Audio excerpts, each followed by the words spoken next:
Hello, everybody. Haven't talked to you for a little while. Um, Wanted to continue what I'm doing, talking about my book, Between Earth and Heaven, A Beginner's Guide to Living a Spiritual Life. And towards the end of the book, we're talking about divination tools. So that's what we're going to talk about today.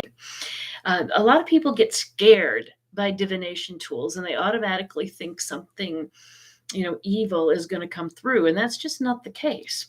So we're going to talk about Ouija boards and runes and pendulums and dowsing rods and crystal balls and tarot cards and oracle cards. All those are considered divination tools because you can ask questions and they will give you answers. It's as simple as that. The number one thing, though, when you are talking about any kind of connection to spirit, is you need to protect yourself. Because when you because people, one of the most common questions I always get is, are Ouija boards evil? I'm like, no, they're not. It's the people that use them. It's just like, oh, we're going to play and let's just see who comes through. And oh my God, this is so spooky and fun. Well, what you do is you open yourself up to any kind of prankster spirit or any kind of low vibing spirit, and you really don't want to have contact with them at all. So I always protect myself with the white and golden light of God's love and divine protection. And I also set the caveat that no one is allowed to have input at all unless it is for my best and highest good. Everybody else has to stay away. And it can be that simple. But you do want to protect yourself and you have to set your boundaries just like you would, in real life. At your home, you wouldn't leave your door wide open all the time. Anybody can come in. But, if you invite people in that are healthy for you, friendly for you, that lift you, yeah, then you're going to open the door for them, but you're not going to open the door for just anybody. So let's talk about Ouija boards first. Ouija board is just a board and a plastic planchette. There's nothing evil about that. You can get it at a game store. But again, protect yourself. Only high vibing spirits that are here for your best and highest good are allowed to have input. And my friend Angie and I use the Ouija board on occasion. Oh my God, we have so much fun. And I've mentioned before that I accuse my spirit guides of drinking on the job a lot of times. And Angie and I were doing the Ouija board one night, and it went right to my main guide's name. And I said, "Oh, hello. Are you at the bar again?" And the planchette went right over to yes. So, they love to play. They love to have fun with us and kind of yank our chain a little bit. So, I think Ouija boards are fun. Just protect yourself. Don't let anybody in that you wouldn't let in your house. Don't let them in. Okay, the next one I'm going to talk about crystal balls. Isn't that beautiful? I love it. I don't use it for divination. I use it for decoration more than anything because it's just so pretty. And right now it's got all my fingerprints all over it. But a lot of people will use a crystal ball and they will ask a question and they will look into the crystal ball and get some kind of an image that will show up to answer the question. And it can be a particular color, it can be a particular image, it can be just a vibration of something. And that's how a crystal ball works. I mean, it's really pretty simple. I don't use it because I think it's heavy. I don't want to haul it around and break it, so I just use it for decoration more than anything. But it is considered a divination tool. How fun is that? Oh God, that thing's heavy. All right, let's talk about pendulums next. Yeah. Okay. Pendulums can be pretty much anything. This one happens to be a crystal with a little tiger eye Merkaba inside. And a Merkaba, a lot of people question that. If I turn it around, let me move it closer. It's just like a 3D star. That's what a Merkaba is. And what a Merkaba is basically the connection between heaven and earth. So I like to have that with my crystal, but you basically could have a button with a string on it because the information is going to be coming through your arm into that tool. And it seriously can be a button on a string. It can be anything you want. They just like to make them look pretty. So you want to program your pendulum when you first get it or when you first make it. And the way I do it is I just hold it in my hand and let it pick up my energy, just like that. Then you want to hold it. You like to hold it usually somewhere in between like this. And you're going to ask it, please give me a yes. And can you see how it starts swinging front and back? That's my yes. I'll say, thank you. Please give me a no. And it goes side to side. Great. Thank you. And you guys can see my hand's not moving. I'm not doing this. Please give me an I don't know. And can you see how it goes in circles? Yeah, that's my I don't know. Once you have one pendulum, every pendulum you will ever own after that will automatically program exactly the same way. So you don't have to say, oh gosh, this pendulum does it this way, this pendulum does it that way. No, it doesn't. Once you own one pendulum, all of them will program to you the exact same way. The thing with pendulums that I like, it's yes and no answers. So you can't say, what color car am I going to get next? It's just, yeah, am I going to be buying a car in the next month? Nope, I'm not going to. Okay, because you might think, oh, is my car going to break down? Okay, is my car going to break down in the next month? Nope, not going to, which means that I don't have to buy a new car. So those are the kind of questions that you want to ask. The thing with pendulums in me, for whatever reason, I can get really good answers if I'm asking for other people. If I asked questions about myself, it's usually not as accurate. So you're going to want to test them. And if it doesn't give you an accurate response for yourself, doesn't mean it's a bad pendulum. It just means that you're supposed to be using it to get answers for other people, not for yourself. So it's pretty simple. So don't write off pendulums because they lie. And believe me, I've accused mine of lying too. On the same vein are dowsing rods.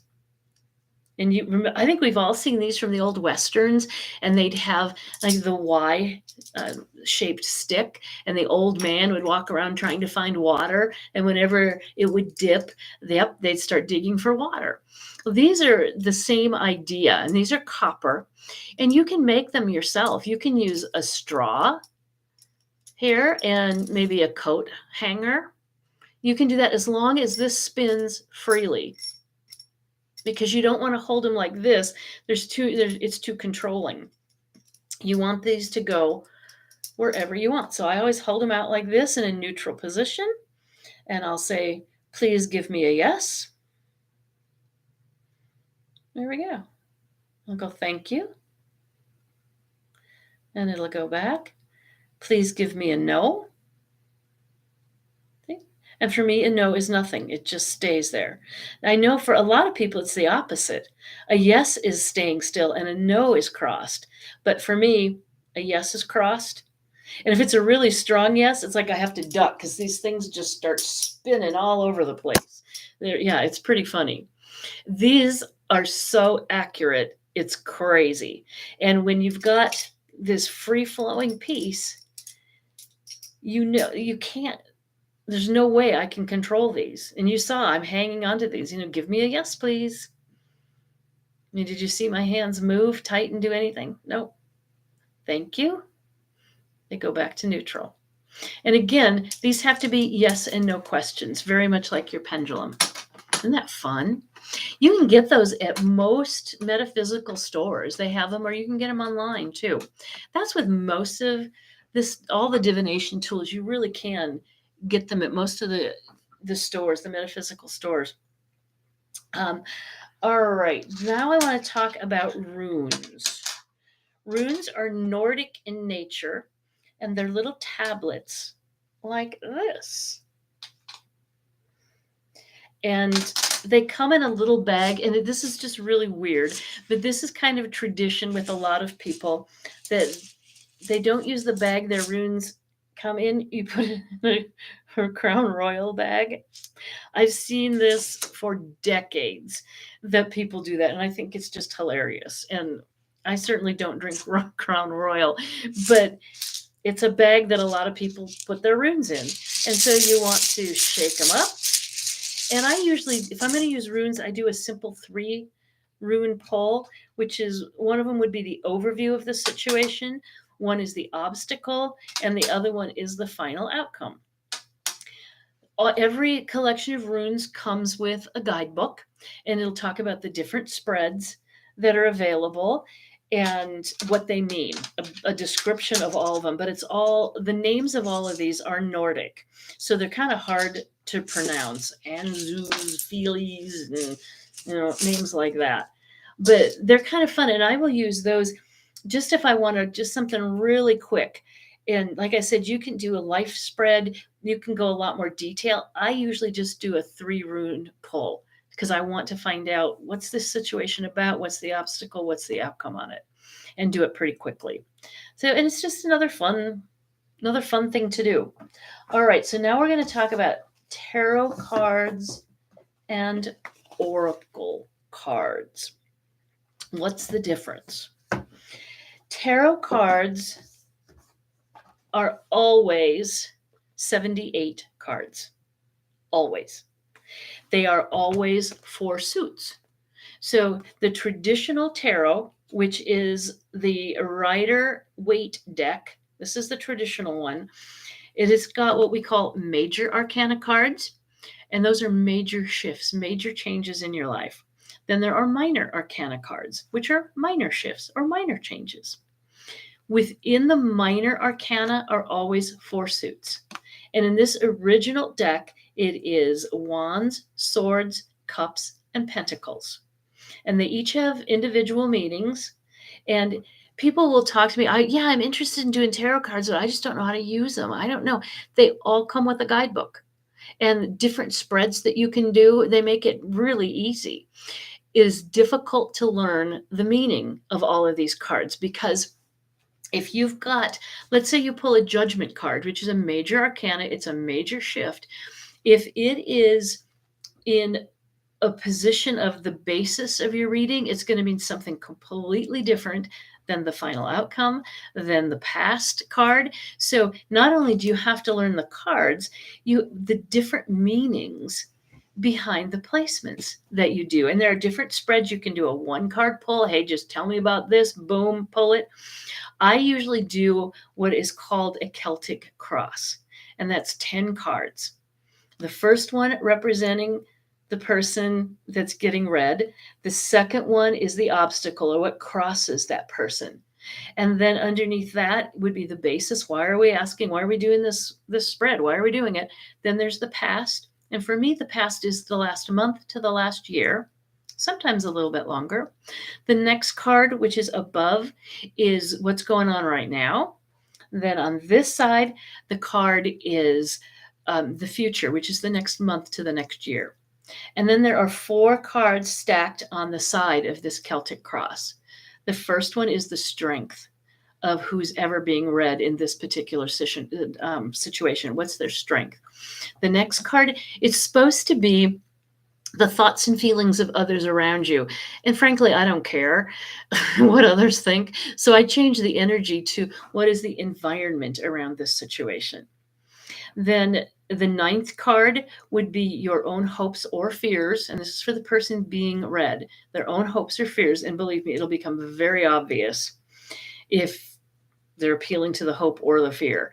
Then the 10th card is the final outcome of the situation. But again, these cards, wherever they're placed in any spread, not just the one I talked about, they will have very different meanings. So that's pretty cool. This is my favorite deck, and it is the Angel Wisdom deck. So again, 78 cards. There's the major arcana cards, major shifts, minor arcana, minor shifts, but instead of wands, swords, pentacles, and cups, in this one it is earth, air, wind, and fire. But it still is exactly the same thing. It's just worded a little bit differently. The meanings are a little bit different. What I love about this deck, with the Rider-Waite deck, it's the picture. That's all there is, and you have to memorize these meanings, and so it's quite a feat to manage that. With these cards, if you can see, the meaning is written right down here, and you can see that this is an earth card because it's right there. And this right here would be the 10 of earth, because in the minor arcanas, it goes through ace through king. And so this would be a 10 of earth. Earth having to do with the things you need to sustain yourself as a human being. Now, if you can, I don't know if you can see this. See right here, all those little circles? That's pentacles. So we go back to this original deck. Even though this is called earth, air, fire, and water, earth represents pentacles in that deck. Isn't that cool? But these are so much easier for me to work with because it gets started telling you exactly what this card means.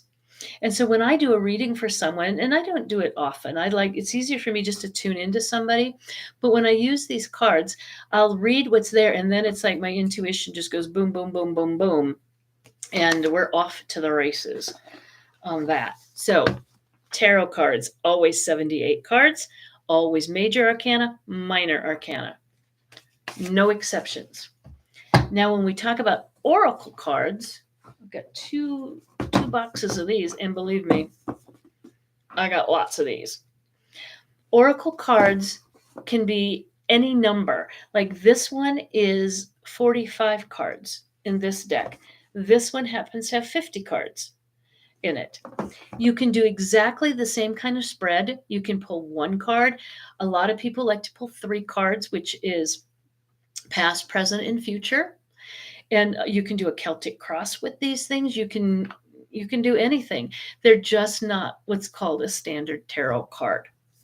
So like this one, the Wisdom of the Tao, and there's actually a couple of decks. This one is called Awakenings. The other one is, I think, Strategy. I could be a little bit wrong on that one. But isn't that cool?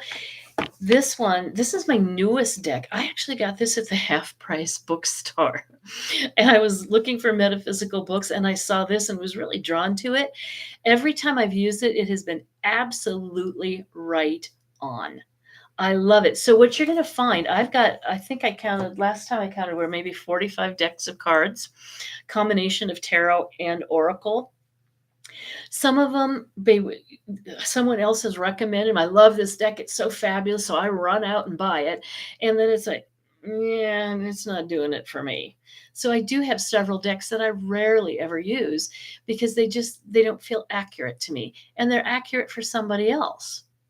This one, from the minute I unwrapped it, has been like magic in my fingers. It is just absolutely so right on. So half price bookstore, go get those. And they're just fun, but you don't want to become an addict. She says she's got 45 decks of cards, but I don't use them all the time. I will rarely do a reading for myself. I'll bet maybe once every couple of months I will do a reading for myself because you don't want to get so dependent on the cards. And that's why I say it's easier for me just to tune in to things, because what I find is once I start using the card, I get very dependent on it. And my intuition sometimes can take a back seat and let the cards take the lead. And I don't like that for myself. I just don't. So it's easier for me just to look at somebody and let's tune into their energy. But I still love them. And on occasion, I will do them for other people, especially if I get stuck with someone, then the cards will kind of like kick things into gear for me, which really, really helps. And like the first 2 cards, it's like, okay, now I got it. And I really don't need the cards anymore. I'm in the flow with that person, because we don't always, vibe with everybody. And it takes me a minute to maybe kind of connect to people. And if someone is having secrets, hiding things from me, or lying out and out lying to me, the cards will bust them every time. One of my favorites, I was doing a reading for this gal and I was looking at her and I just said, okay, you got some health issues going on. No, I'm fine. I said, in the last 6 months, your health has changed drastically. What's going on? No, I don't know what you're talking about. I'm like, ugh. And so I brought out the cards and did a spread. The first card I pulled, health issues in the last 6 months. I mean, it was verbatim. And she goes, well, I quit drinking about 6 months ago. She didn't consider that a health issue. I'm sorry, going from being an alcoholic to recovering is huge for your health issues. And so I won't say she was out and out lying to me, just she wasn't connecting the dots and the cards just went right there. So I love them for that. So just, you want to try in a lot of places, if you go, they'll have a tester deck. And so you want to hold the cards in your hand and just see if you get a good feel for them or not. This deck that I said I love, my favorite, I had it here at home, but I was using another deck quite a bit. I went to Phoenix and went to a metaphysical store and immediately was drawn to this deck. It's like, oh, gotta have it. And I think I bought 3 decks that day. And I got home and I went, wait a minute, I think I have this deck. Sure enough, I've got it. So now I've got one at work, one at home. Evidently, I needed to have 2 decks of the same freaking card. So what I'm thinking about, and if anybody wants to give me some feedback on this, is the decks that don't resonate with me, I'm thinking about maybe doing a tarot trade and have some people come to my office with decks that don't resonate with them and just kind of do a little swap kind of thing. Because, like I said, what might not work for me might be magic for somebody else. And, what's magic for me might not work for someone else. And I know everybody's probably got a deck or two that they don't resonate with. So if you've got any feedback for me on that, let me know if that's something that maybe I should do and set that up in my office, because maybe I should pare down 45 decks down to maybe 20. I don't know. That's kind of hard. So have fun with your divination tools. We covered several of them today. We didn't cover everything because there are tea leaves. There's the Chinese coins. There's a few other things that are divination tools that I've never used. So I didn't want to talk about them much because I really don't know enough about them other than that they are a divination tool. So number 1 rule, protect yourself.